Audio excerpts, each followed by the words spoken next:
Hi guys, how are you doing? Thank you so much for coming to my YouTube channel. And today, we continue to be on a prophetic watch, and that that shits, okay? That shits is known to give prophetic utterances, prophetic word, and he's one of those people, one of those prophets who say Trump will be reelected, okay? And he's been running like daily prayers, 70-day prayers every day and all that, and prophetic updates. So, hey, now that Biden has been sworn in as the president, and I was curious to find out what Dutch Shits thinks of that and thinks of the prophecy that he gave. So, what I'm gonna do is just give you. Let's watch the update. Let's watch the response because a lot of prophets. I mean, they are coming up with all kinds of response. But okay, let's go ahead and watch Dutch Shits. It appeared on the program called Flashpoint, Victory Channel, Victory TV, Kenneth Copeland Ministry. So let's hear what he has to say. Today about the state of the church, where do you think we're at? Well, I've spent all day with the Lord in prayer, and I'm going to do the same thing tomorrow, Gene. And I'm processing. I'll say I'm not discouraged. I didn't want to see the results that we saw, but I started having a premonition a few days ago. So he's talking about the inauguration of Biden as president. That is a day after the inauguration, yesterday. So he was responding to that question. So actually, this happened on the 20th, on the same day Biden was sworn in as president. So that is the context.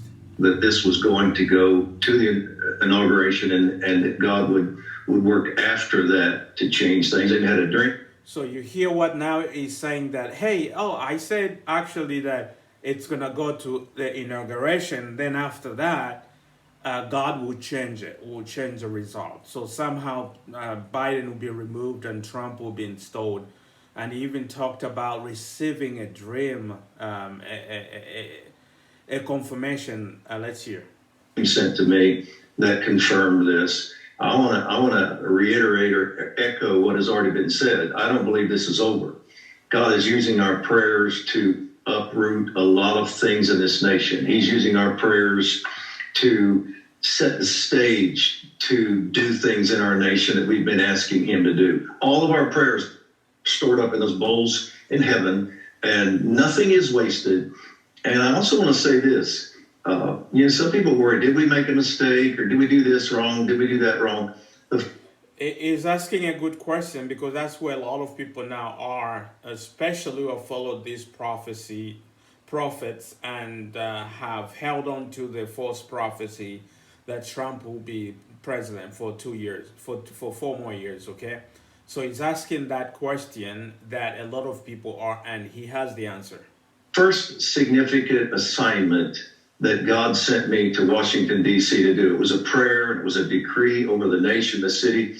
I'd never done it before. I was new to that. I was really nervous. I thought, Lord, I don't know if I can do this. He just said, you go and do it. And when I was there, I was in a service and I was going to go up and lead in some prayers and decrees and declarations that God had given me to shift some things over the Capitol.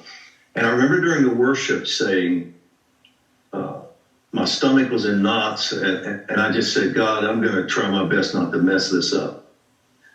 And one of the clearest words, I heard the voice of the Lord so clearly. He said, son, you would have to try really hard to mess this up.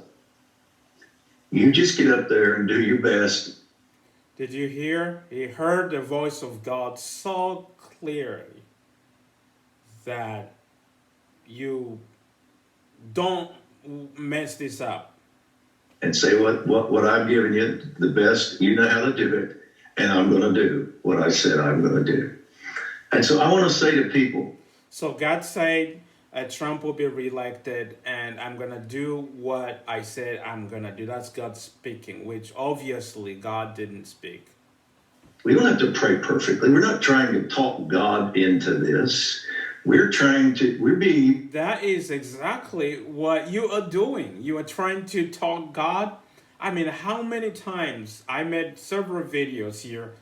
People, I was asking a question like, even after the elections, the electoral college votes were certified according to the constitution, according to election laws, you guys were busy telling people to pray for God to overturn the election. Somehow Trump will be installed. So you were twisting the hand of God and trying to make him change stuff. Exactly what you were doing.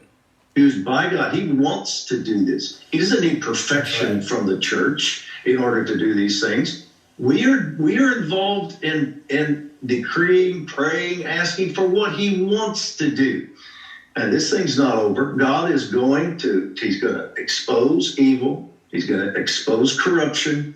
And I'm with Hank on that 1,000%. This is not over. God is going to expose. And hey, sometimes he waits because he's doing that type thing.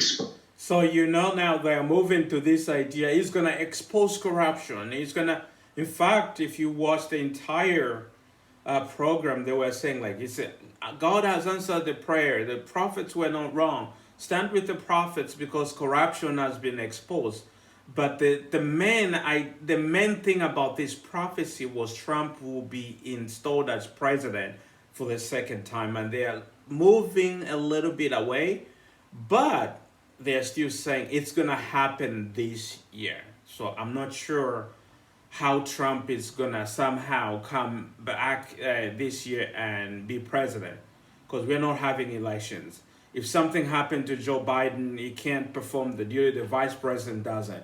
If the vice president, Kamala Harris, something happens or she can't perform, it goes through the chain, the speaker. So I'm not sure how God is going to bring Trump this year to be president.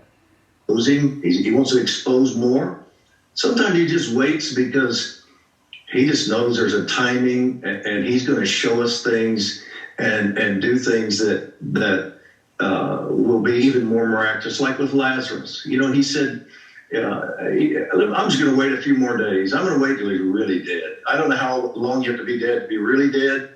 But you see how they're putting in scripture, Bible references to support their conspiracy theory, okay? That is just being delusional. It's not even, they're using the scripture to support their conspiracy theory that, hey, Lazarus, 3 days, he came back to life. And this situation, you don't have to give up. It's not over because God is going to do it. I know we waited 4 days till they said, hey, he stinks by now, don't open that tomb.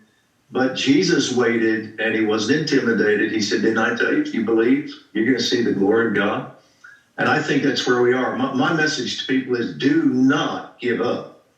Do not waver. Israel had it made. They had basically won. Yeah. God had worked so many miracles. They were out of Egypt, and God had judged Egypt, and they were on their way to the promised land. And they lost by default. Fear and unbelief entered in. They backed up, and God said, I had you right where I wanted you, and you quit. We're not going to do that. I'm going to keep trumpeting this message. I tell you that. I'm telling people, do not give up now.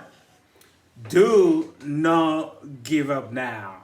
God is going to turn things around. Lazarus dead, 4 days stinking, and God resurrected him. So do not give up. That's the message. So that shit wants you and me to believe that. To believe in this false prophecy, in this narrative, which is very dangerous. It's like something is going to happen that has not happened. So he is in denial just like many prophets. So tell me what you guys think about this.